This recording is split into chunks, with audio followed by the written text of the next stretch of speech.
نحمده ونصلي على رسوله الكريم أما بعد فقد قال الله تبارك وتعالى كما ورد في سورة حاميم السجدة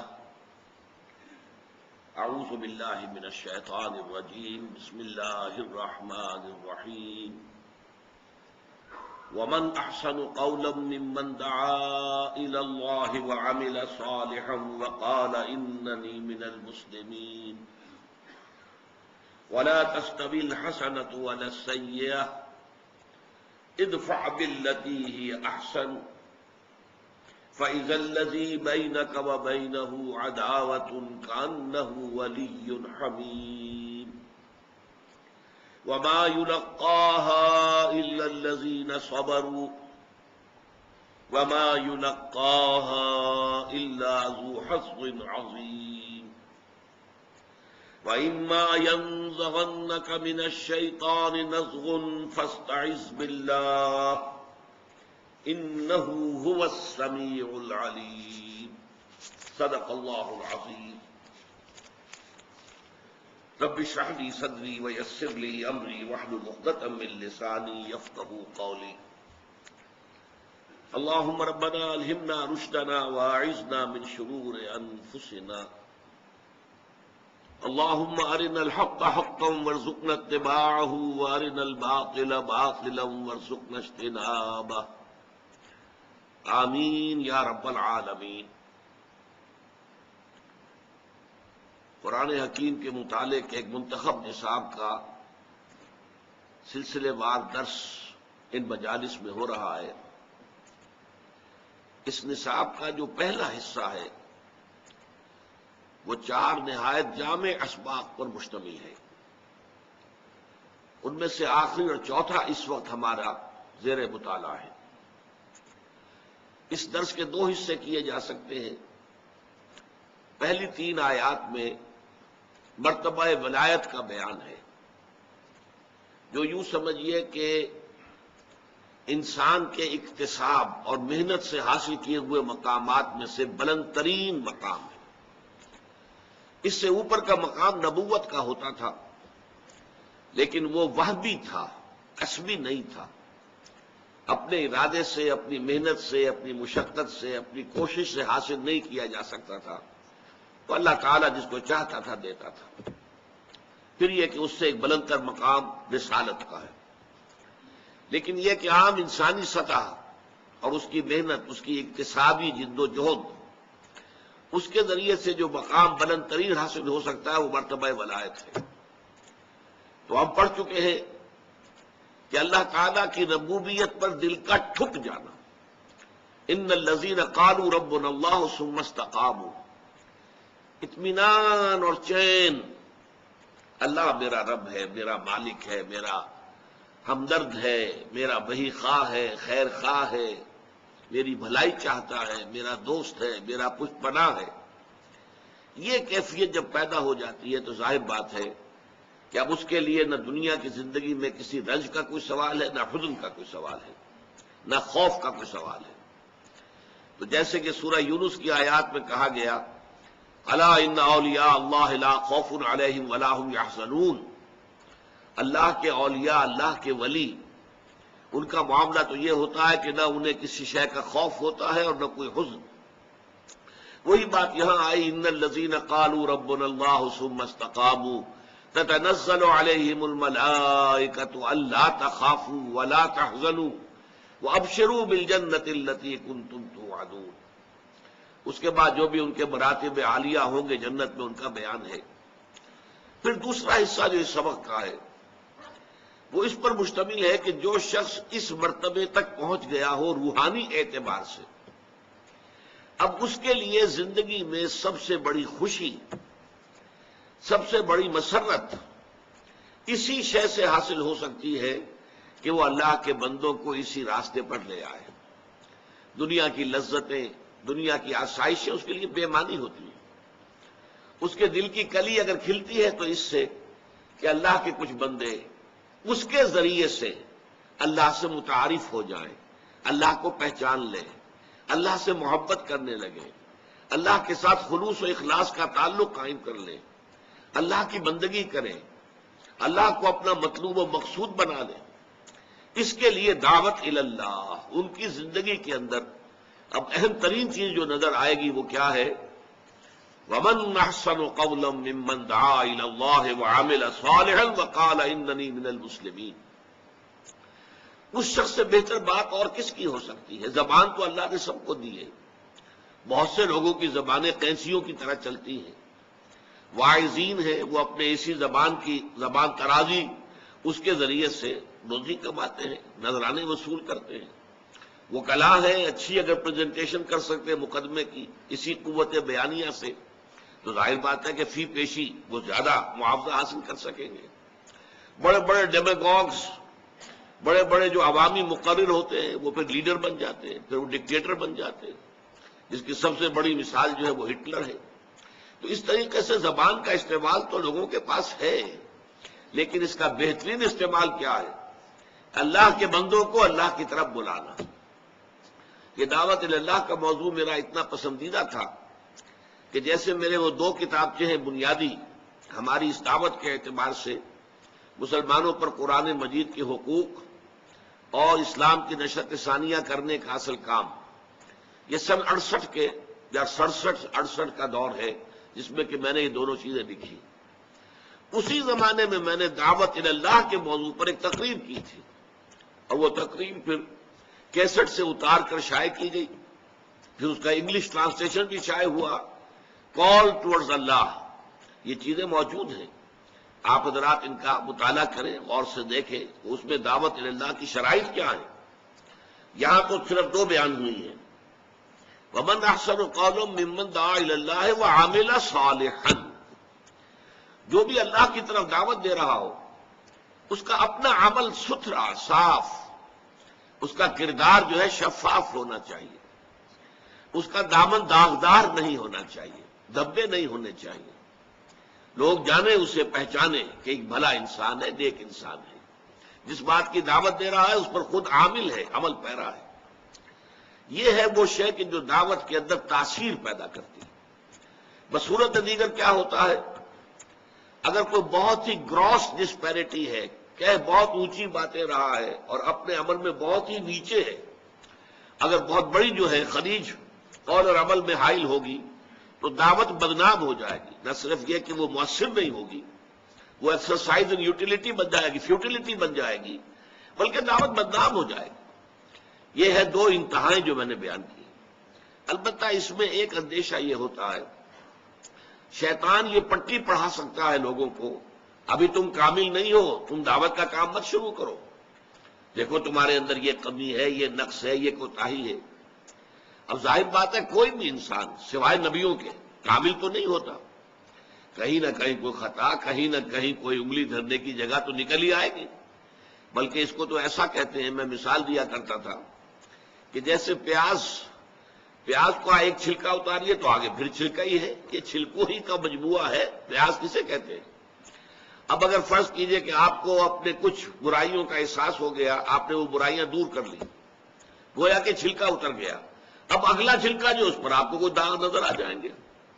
یہ اگلے چھلکے والے داغ اس وقت تک نظر نہیں آ سکتے جب تک کہ پہلا چھلکا اترے نہ.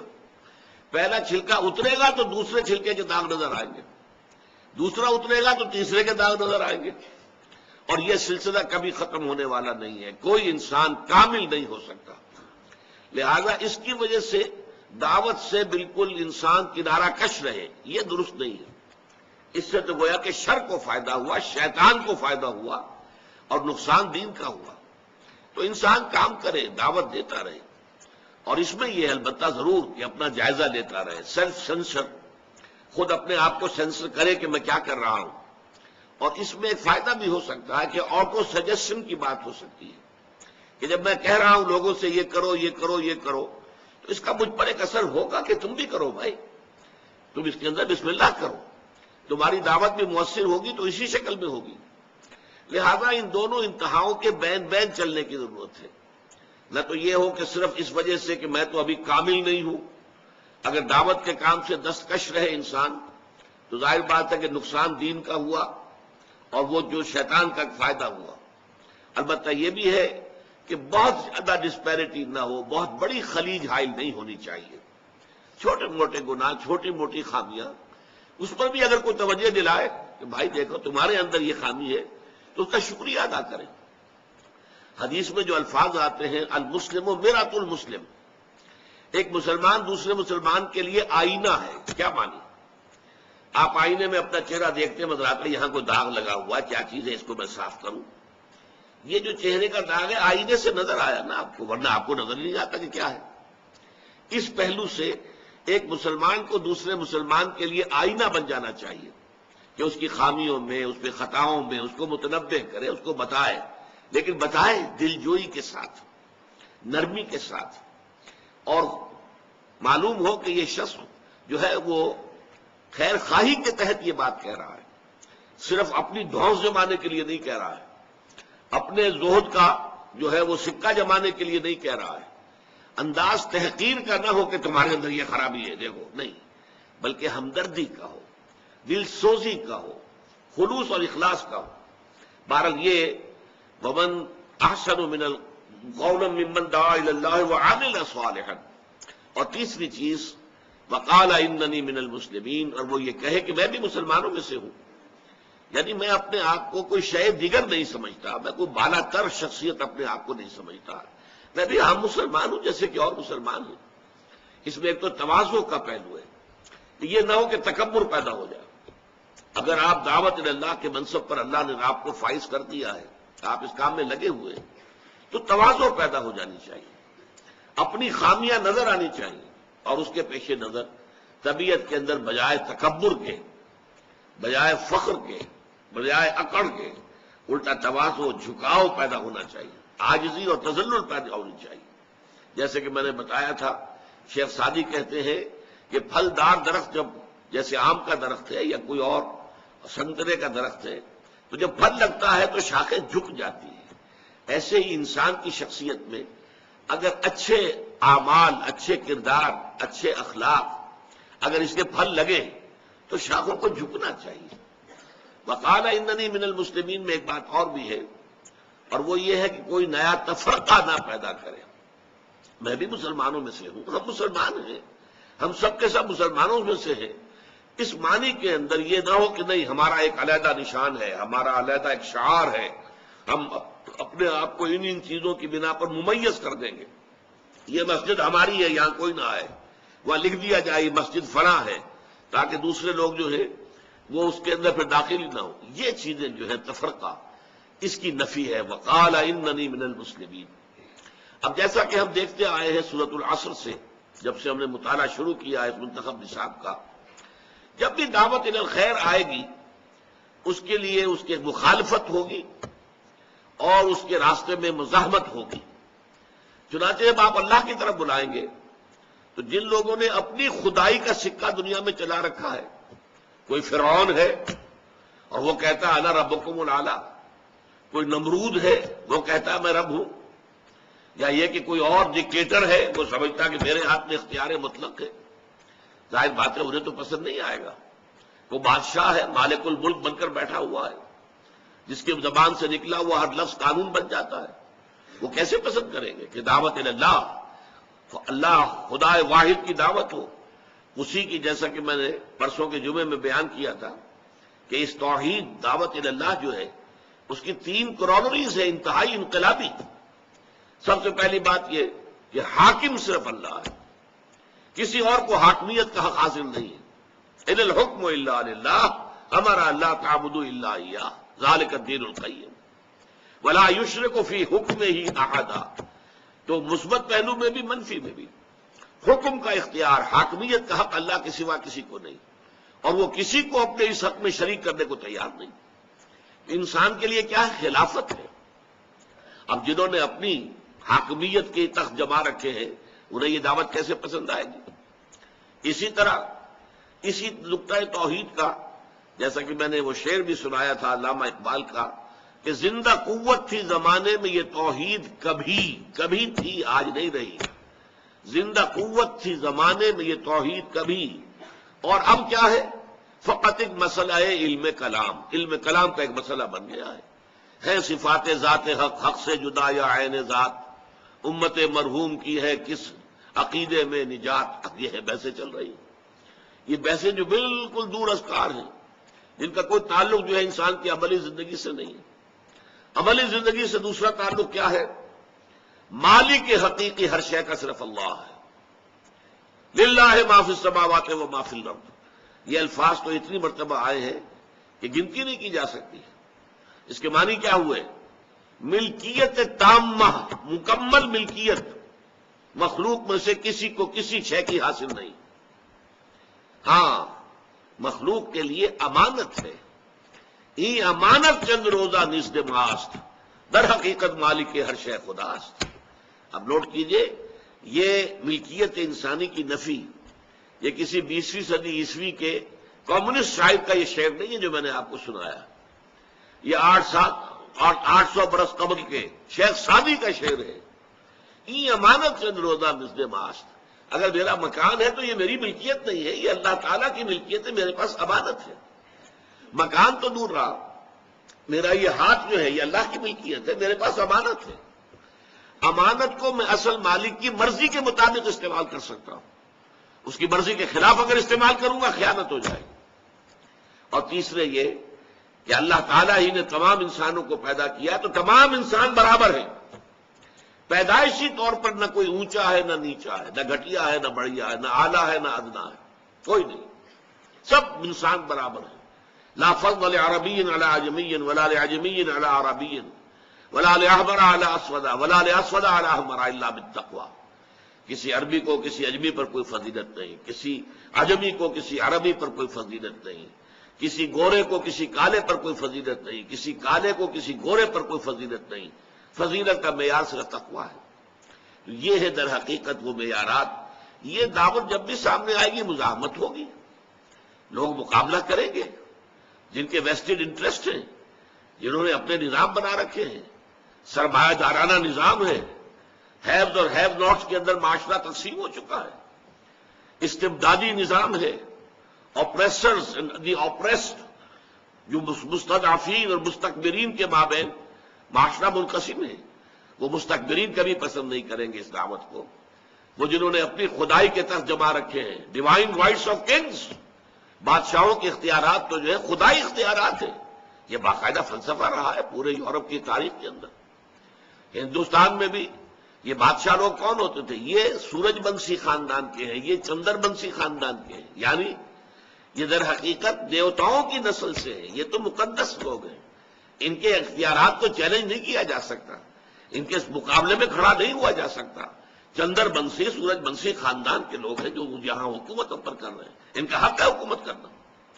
وہاں اگر یہ دعوت اللہ بلند کی جائے گی تو یقیناً مخالفت ہوگی، مزاحمت ہوگی، داعیوں کو ستایا جائے گا، مارا جائے گا، پیٹا جائے گا۔ آپ کو معلوم ہے کہ سقراط کو تو زہر کا پیالہ عدالت کے اندر پینا پڑا۔ عدالت میں اس کے سامنے یہ بات رکھی گئی تھی کہ تم جو باتیں بیان کر رہے اس سے ہماری نسل بگڑ رہی ہے، ہمارے آبائی عقیدے جو ہے، نسل ہماری نوجوان نسل جو ہے اس سے برگشتہ ہو رہی ہے۔ تو اب ایک ہی شکل ہے، یا تو تم زبان بند رکھو، خاموش رہو، بولو نہیں، اپنے دل میں جو عقیدہ چاہو رکھو، ہم تم سے کچھ نہیں کہیں گے، کوئی بات پرس نہیں کریں گے، لیکن اگر بیان کرو گے تو وہ ہمیں گوارا نہیں ہے۔ اگر بیان کرنے سے باز نہیں رہ سکتے تو یہ جو زہر کا پیالہ موجود ہے ابھی پی لو۔ اس نے فوراً اٹھایا اور پی لیا۔ حق کے بیان کرنے سے میں باز نہیں رہ سکتا۔ زندگی کا معنی کیا ہوئے؟ کاہے کے لیے زندہ رہنا ہے پھر؟ اس لیے زیستن برائے چیست، کس چیز کے لیے زندہ رہنا ہے؟ زیستن تو ہوتا ہے بغیر کسی مقصد کے لیے، برائے مقصد۔ زندگی برائے زندگی تو کوئی شے نہیں ہے۔ تو ومن احسن قولا ممن دعا الى الله وعمل صالحا وقال انني من المسلمين ولا تستوي الحسنة ولا السيئة۔ جب اس دعوت کے جواب میں مزاحمت ہو، مخالفت ہو، تو اب یہ ہے کہ اس کے دو مراحل ہوتے ہیں۔ نوٹ کر لیجئے، ان آیات میں پہلے مرحلے کا ذکر ہے، دوسرے کا ذکر نہیں ہے۔ پہلا مرحلہ ہے دعوت کا مرحلہ، جبکہ آپ کو ابھی اپنی بات کو پھیلانا ہے، لوگوں تک عام کرنا ہے، پہنچانا ہے۔ اس کے لیے you have to buy time, آپ کو وقت چاہیے. جیسے کہ سقراط نے اسی وقت پیالہ پی لیا تو بات ختم ہو گئی. لیکن یہ کہ اگر کسی معاشرے میں ممکن ہے آخری حکم نہ ہو یہ، بلکہ یہ ہو کہ مارا جائے، پیٹا جائے، لیکن اس پر انسان ڈٹا رہے، اپنی بات کہتا رہے، جوابی کارروائی کوئی نہ کرے. جوابی کارروائی کرے گا تو کچل دیا جائے گا، کیونکہ بہت تھوڑے تعداد میں اس کے حامی ہوں گے اور معاشرہ جمع ہوا ہے، اس کا نظام ہے، اس کی فوجیں ہیں، اس کے سارے انتظامات ہیں، تو لہذا بہت ہی ان ایکول قسم کا مقابلہ ہو جائے گا. تو ان لوگوں کو تو ابھی وقت چاہیے تاکہ کثیر تعداد میں لوگوں تک اپنا پیغام پہنچا کر اور پھر انہیں منظم کر کے طاقت بنا کر میدان میں لا سکیں، ٹکرا سکے اس غلط نظام کے ساتھ. اس کے لیے میں نے جو لفظ استعمال کیا انگریزی کا وہ بہت ٹھیک ہے، ٹو بائی ٹائم، وقت چاہیے. اور اس وقت کا ذریعہ یہ ہے کہ جب انہیں ستایا جائے تو وہ جوابی کارروائی کوئی نہ کرے، پیسو ریزسٹنس، جھیلیں، برداشت کریں، نعرے کھائیں، ہاتھ نہ اٹھائیں. لوگ گالیاں دیں، وہ دعائیں دیں. لوگ پتھراؤ کریں، وہ پھول پیش کریں. نتیجہ کیا ہوگا کہ کوئی بہت ہی زیادہ پرورٹڈ قسم کے لوگ ہوں گے جو ایسے لوگوں کو ایذا پہنچائیں گے. عام انسان جو ہے جس میں انسانیت کی تھوڑی سی بھی رمق ہے وہ ایسے لوگوں کے خلاف کیسے ہاتھ اٹھائے گا؟ یہ لوگ تو ہاتھ اٹھاتے نہیں، یہ جوابی کارروائی کرتے نہیں. انہوں نے کسی کے ساتھ کوئی برائی نہیں کی ہے، انہوں نے کوئی چوری نہیں کی ہے، ڈاکہ نہیں ڈالا ہے، انہوں نے کوئی اور خلاف اخلاق حرکت نہیں کی ہے. اور یہ کہ پھر جب ان کو کچھ کہا جا رہا ہے تو جواب میں یہ دعائیں دے رہے ہیں، لوگ گالیاں دے رہے ہیں اور یہ دعائیں دے رہے ہیں، لوگ پتھراؤ کر رہے ہیں اور یہ پھول پیش کر رہے ہیں. اگر یہ روش ہوگی تو وہ جو سائلنٹ میجورٹی ہوتی ہے، وہ سائلنٹ میجورٹی کی ہمدردیاں جو ہے وہ ان لوگوں کے ساتھ، داعیوں کے ساتھ، جو دعوت دینے والے لوگ ہیں، ان کی میجورٹی کی ان کی ہمدردیاں ان کے ساتھ ہو جاتی ہیں. اور پھر بہت سے لوگ، اس کا نتیجہ یہ بھی نکلتا ہے جیسے آپ کو معلوم ہے پتھر کے اندر بھی مسلسل اگر پانی کا قطرہ گرتا رہے ایک مقام پر تو سوراخ ہو جاتا ہے پتھر میں. اسی طرح بہت سے ہوتے ہیں سنگ دل لوگ جن کے دل پتھروں کے مانند ہوتے ہیں، لیکن اس طرز عمل سے کہ یہ لوگ جو ہے یہ تو کوئی جوابی کارروائی نہیں کرتے، کسی کا برا جو ہے نہ کہتے ہیں نہ کرتے ہیں، تو ان کے دلوں کے اندر بھی انقلاب آتا ہے. اس لیے فرمایا وَلَا تَسْتَوِي الْحَسَنَةُ وَلَا السَّيِّئَةُ، اچھائی اور برائی برابر نہیں ہوتے. ادفع باللتی احسن، جب تمہاری مخالفت ہو، جب تمہیں ستایا جائے، جب تمہیں مارا جائے، تمہیں ایذا دی جائے، پرسیکیوٹ کیا جائے، تم مدافعت کرو اس طور سے جو نہایت اعلیٰ ہو، نہایت حسین. جو میں نے عرض کیا کہ اینٹ کا جواب پتھر سے دینے کی بجائے اینٹ کا جواب پھول سے پیش کرو، گالی کا جواب دعا سے دو. اگر یہ کرو گے تو اس کا نتیجہ کیا ہوگا؟ فَإِذَا الَّذِي بَيْنَكَ وَبَيْنَهُ عَدَاوَةٌ، وہ سنگ دل انسان بھی کہ جو آپ کا بہت گہرا دشمن تھا، بہت بڑا دشمن، جانی دشمن، اس کا حال بھی یہ ہو جائے گا کہ انتہائی گرم جوش ساتھی اور حامی بن جائے گا. كَأَنَّهُ وَلِيٌّ حَمِيمٌ، ولی بن جائے گا، پشپنا بن جائے گا آپ کی شرافت سے، آپ کے حسن سلوک سے متاثر ہو کر. لیکن یہاں اب میں چاہتا ہوں کہ نوٹ کر لیں، یہ ہے مقام دعوت. اگلا مرحلہ ہے مقام اقامت، دین کو قائم کرنے کا مرحلہ. وہ مرحلہ کب آتا ہے؟ جبکہ اس دعوت کے ذریعے سے معتدل تعداد میں لوگ جمع ہو جائیں، اس دعوت کو قبول کر کے اور تکلیفیں جھیل کر، مصائب برداشت کر کے ان کا کردار پختہ ہو جائے. تو خاک میں مل اور آگ میں جل، جب خشت بنے تب کام چلے. ان خام دلوں کے عنصر پر بنیاد نہ رکھ، تعمیر نہ کر. خام ہے جب تک تو ہے مٹی کا ایک انبار تو، اور پختہ ہو جائے تو ہے شمشیر بے زنہار تو. اگر یہ لوگ پختہ ہو گئے، ان کا عزم جو ہے قوی ہے، ڈسپلن مضبوط ہے، اور یہ تن من دل قربان کرنے کو تیار ہیں، پھر اب اس نظام باطل کے ساتھ ٹکر لینی ہے. اس ٹکر میں ظاہر بات ہے کہ پھر وہاں تو اینٹ کا جواب پتھر سے دینا ہوگا، وہاں تو بدلہ لینا ہوگا. جیسی برائی ان کے ساتھ کی جائے گی ویسی ہی برائی کرنے کا ان کو بھی حق حاصل ہوگا. اگلے مرحلے میں جا کر صورت بدل جاتی ہے. یہی بات ہے کہ جس کو اب بعض ہمارے جو مغربی مصنفین ہیں انہوں نے اس فرق کو ہائی لائٹ کرنے کے لیے پروفیسر منٹگومری واٹ، ہم لوگ تو اصل میں ان لوگوں کی ظاہری باتوں سے متاثر ہو جاتے ہیں، جنرل ضیاء الحق صاحب نے انہیں خاص طور پر بلایا تھا ایک مرتبہ، جو سینٹرل مرکزی حکومت کے تحت ہو رہی تھی سیرت کانفرنس، اس میں تقریر کرنے کے لیے انگلینڈ سے بلایا، اور اس شخص نے اتنا زہر بھرا ہوا ہے، اس نے 2 کتابیں لکھی ہیں حضور کی سیرت پر، محمد at Mecca, Muhammad at Medina, اور ان دونوں میں کنٹراسٹ کو ہائی لائٹ کیا ہے۔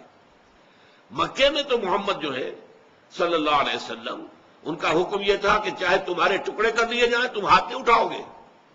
مدینے میں آ کر وہی محمد ہے جو کہہ رہے ہیں کہ اینٹ کا جواب پتھر سے دو۔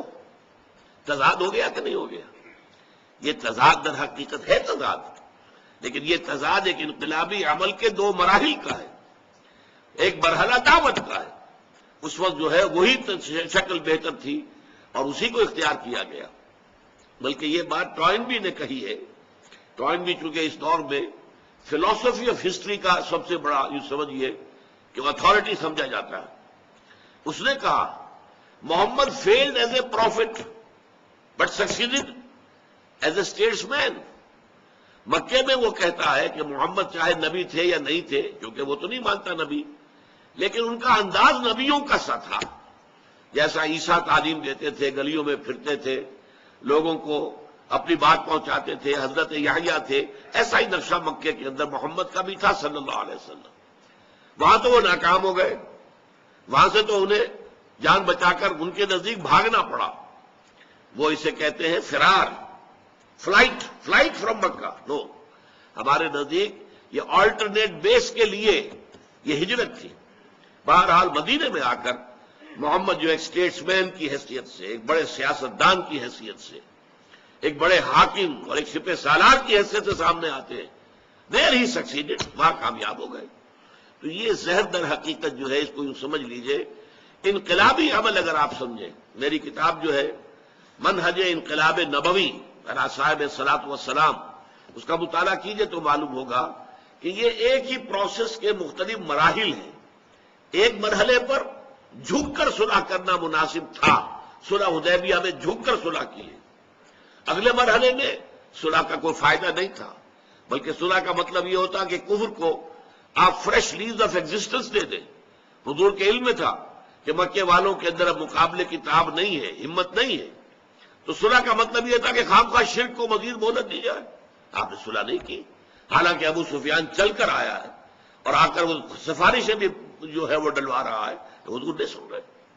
تو یہ ہر مرحلہ وہ انقلابی عمل کے مراحل کے تقاضے مختلف تھے، ان میں تضاد نہیں ہے۔ تو یہ بات ذرا جو ہے اگلی سورت جو ہے سورہ شورا، سورہ حامیم سجدہ کے بعد، ہمارے منتخب نصاب میں وہ حصہ شامل نہیں ہے، لیکن سورہ شورا کا مرکزی مضمون ہے اقامت الدین۔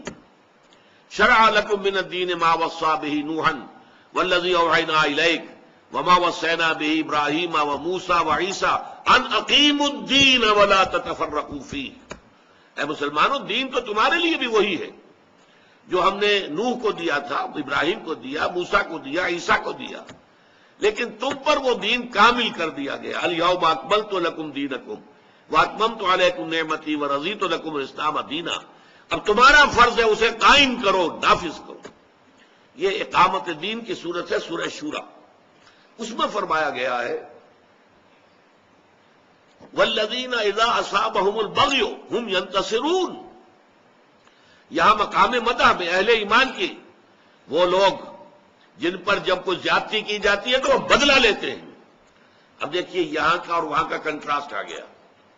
یہاں ادفع باللتی احسن، آپ گالی کے جواب میں دعا دیں جیسے کہ مکے میں ہوتا رہا، لیکن اس کے بعد آپ کو معلوم ہے مدینے میں آ کر والذین اذا اصابہم البغی ہم ینتصرون وجزاء سیئۃ سیئۃ مثلھا۔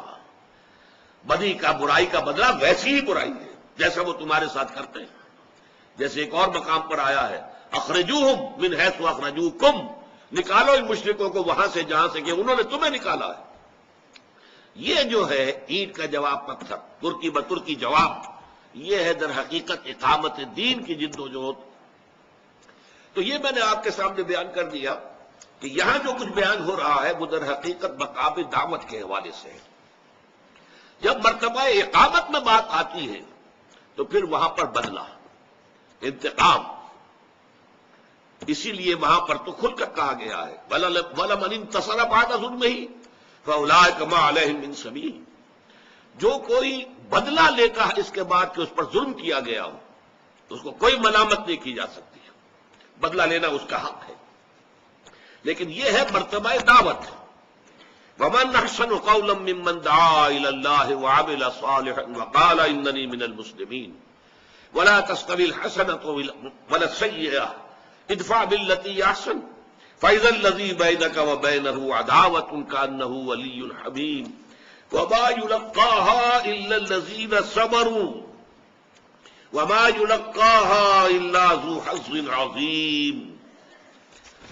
اور یہ مقامات نہیں عطا ہوتے مگر صرف انہی کو کہ جو صبر والے ہیں، صبر کرنے والے ہیں۔ دیکھیے اب سورۃ العصر میں جو آخری بات تھی وَتَوَاصَوْا بِالصَّبْرِ، جہاں پھر وہی بات آ گئی، تکلیف آئی ہے تو جھیلیے، برداشت کیجیے۔ مکے کا تصور کیجیے آپ، کیسی کیسی مصیبتیں، کیسی کیسی آزمائشیں، کیسی کیسی ان کے لیے جو ہے طرح طرح کی اذیتیں، کوفت، جسمانی بھی قولی بھی، یہ سب ہوئی، برداشت کی، مارا گیا ہے، بھوکا رکھا گیا ہے، زنجیروں میں جکڑ کر گھروں میں ڈال دیا گیا ہے، ایک صف لے کر، چٹائی لے کر اس میں لپیٹ کر اور دھواں دے دیا گیا ہے کہ دم گھٹ رہا ہے۔ اور یہ کس کے ساتھ ہو رہا ہے؟ خاندان بنو امیہ کے چشم و چراغ حضرت عثمان کے ساتھ ہو رہا ہے رضی اللہ تعالی عنہ۔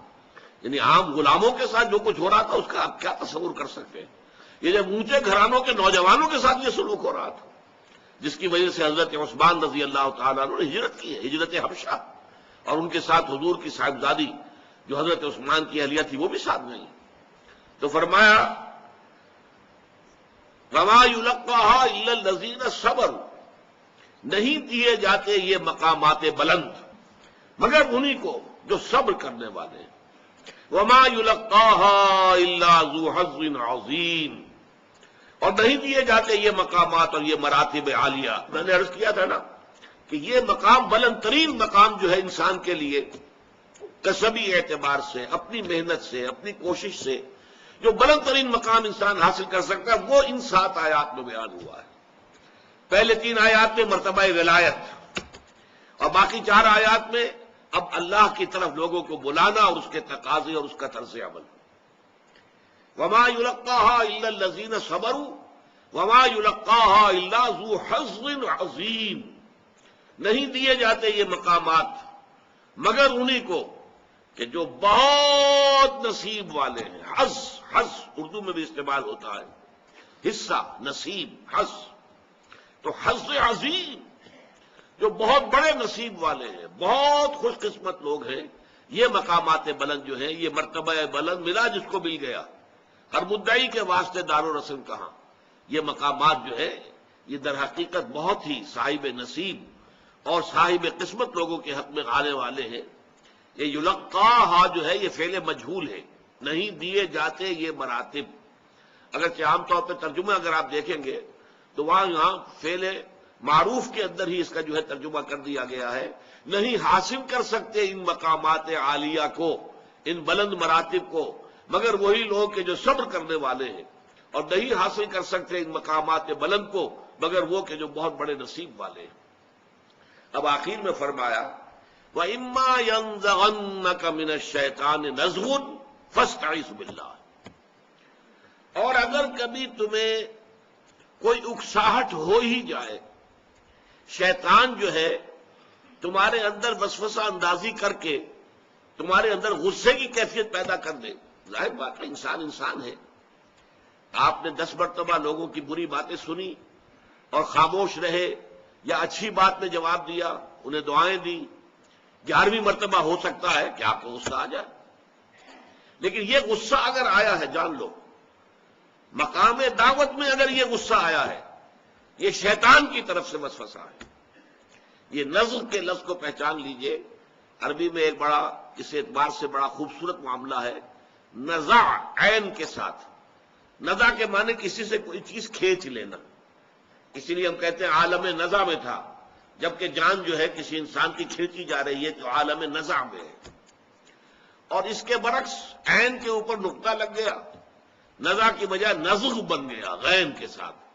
اس کے معنی کسی چیز میں کوئی شے داخل کر دینا، دخول فی امر لافسادہ، اس میں فساد پیدا کرنے کے لیے، وسوسہ ڈال دینا دل میں، یا اکساہٹ، جسے اکساہٹ کہتے ہیں، چھوت لگ جانا کہیں، یہ ٹھوکا جس کو کہتے ہیں. کہیں آپ دیکھیں گے کہ کچھ لوگوں کے درمیان کوئی نزاع ہو رہا ہے تو کوئی شخص ذرا دوسرے کو ذرا دھوکہ لگاتا کہ جواب دو نا، آپ آؤ میدان میں. یہ جو ہے در حقیقت یہ سب شیطان کی طرف سے ہے. شیطان چاہتا ہے کہ فساد پیدا ہو جائے، شیطان چاہتا ہے کہ لوگوں کی عصبیت جاہلیت جو ہے وہ بھڑک اٹھے. اس لیے قرآن یہ کہتا ہے مسلمانوں، ان مشرکوں کے معبودان باطل کو گالیاں نہ دینا کبھی. وہ پلٹ کر اللہ کو گالی دیں گے، کیا فائدہ؟ وہ ان کے معبود ہیں، وہ معبود مانتے ہیں، کہو یہ کہ وہ غلط ہے، ان میں کچھ نہیں ہے، لیکن گالی مت دینا. لا تسبوا الذین یدعون من دون اللہ، اللہ کے سوا جن کو یہ پکارتے ہیں انہیں کبھی گالی مت دینا، اس لیے کہ پھر وہ زیادتی میں آ کر اور انتقام کے طور پر اللہ تعالیٰ کو گالی دیں گے. اسی طریقے سے یہ ہے کہ آپ جو ہے غصے میں نہ آئیں. غصے میں آنا مقام دعوت کے منافی ہو جائے گا. بلکہ میں تو کہا کرتا ہوں کہ جو بدھ مت کے بھکشو کا ایک کانسیپٹ ہے، بدھ مت کے بھکشو درویش، بالکل درویش، دنیا کی کسی شے سے کوئی تعلق ہی نہیں. وہ لوگ جو ہے ہر طرح سے یوں سمجھیے کہ بے نفسی کی انتہا. یہ حضرت عیسیٰ علیہ السلام کے پیروکاروں میں بھی ایسے لوگ پیدا ہوئے.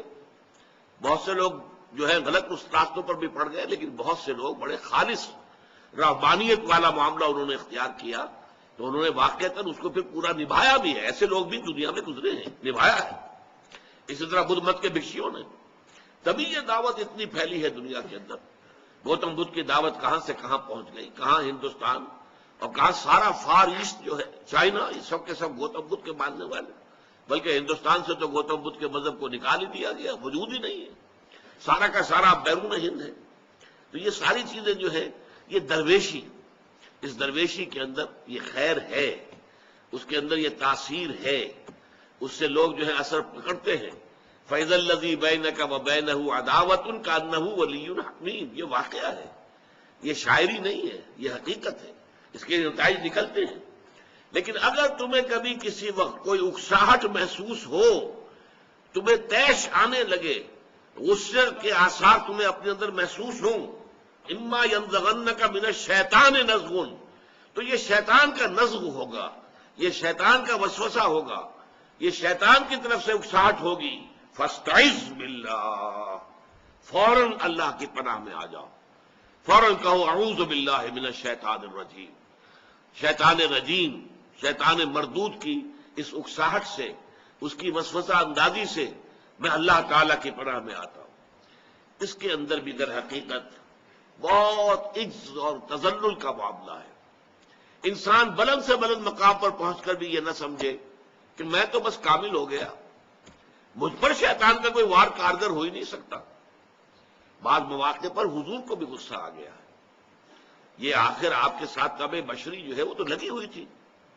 قل انما انا بشر مثلکم یوحی الی انما الہکم الہ واحد. انسان تو تھے نا آخر. غزوہ احد میں غصہ آ گیا.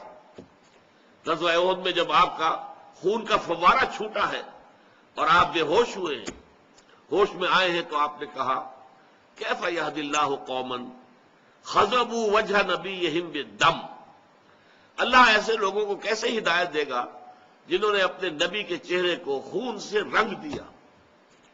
فوراً آیت نازل ہوئی لیس لک من الامر شیء اما يعذبهم واما یتوب علیہم. اے نبی، آپ کے ہاتھ میں کوئی اختیار نہیں ہے کہ کوئی ایمان لا سکتا ہے یا نہیں، اور کوئی ہدایت پائے گا یا نہیں. یہ اختیار کلیتاً اللہ کا ہے.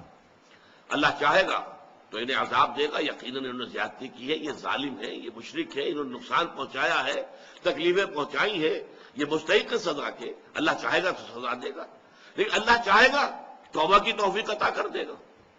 اور آپ کو معلوم ہے کہ جس شخص کی وجہ سے وہ چرکا لگا تھا مسلمانوں کو، خالد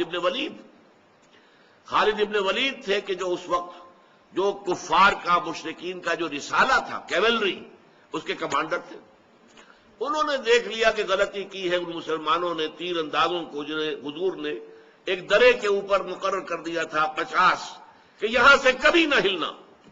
چاہے تم یہ دیکھو کہ ہمیں شکست ہو گئی ہے, ہم سب قتل ہو گئے ہیں اور ہمارا گوشت پرندے نوچ نوچ کر کھا رہے, تب بھی تم نے یہاں سے نہیں ہلنا. لیکن جب فتح ہو گئی تو ان کے مابین ایک نزاع ہو گیا. لوگوں نے کہا حضور نے تو شکست کی صورت میں کہا تھا, یہ تو فتح ہو گئی ہے. 50 میں سے 35 افراد وہاں سے چلے گئے. حالانکہ لوکل کمانڈر کہتے رہ گئے کہ دیکھو یاد کرو حضور نے کیا کہا تھا, مت ہلو یہاں سے.